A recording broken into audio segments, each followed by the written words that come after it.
Hello and welcome to English Snacks, a delicious little podcast where we delve into the fascinating world of English vocabulary. I'm your host, Amber. I'm here to help you develop your fluency, one bite-sized lesson at a time. Please feel free to enjoy this snack at a slower speed if you need, or pause between example sentences if you'd like to repeat them. I serve you the English snack, but how you enjoy it is your choice. In the last couple of episodes, we've been looking at how to use different body parts to express ourselves in modern English. Today, it's the word nose. Here are 6 common expressions that native speakers use. I will tell you the meaning and an example sentence for each one. Please feel free to pause if you'd like to repeat them. 1. To keep one's nose clean, meaning to stay out of trouble.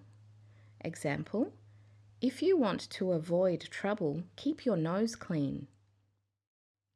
2. To stick one's nose into something, meaning to interfere in someone else's business. Example: she always sticks her nose into other people's problems. 3.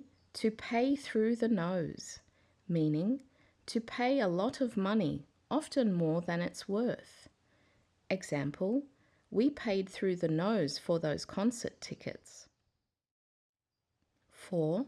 To turn one's nose up at something, meaning to reject or show dislike for something. Example: he turned his nose up at the offer because it wasn't good enough. 5. To keep one's nose to the grindstone, meaning to work very hard. Example: if you keep your nose to the grindstone, you'll finish the project on time.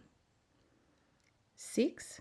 Keep your nose to the wind, meaning be alert to changes or signs of something coming. Example: the company keeps its nose to the wind to stay ahead of market trends. 7. To thumb one's nose at something, meaning to show disrespect towards someone or something, often in a bold or cheeky way. Example: she decided to thumb her nose at the strict dress code by wearing bright, mismatched clothes to the office. Well done! You showed up today and finished this episode.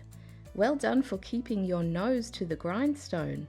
I hope you feel nourished and energized after this English snack. If you haven't already, don't forget to subscribe. I'll be here dishing out bite-sized lessons to fuel your growth. So, come hungry for knowledge.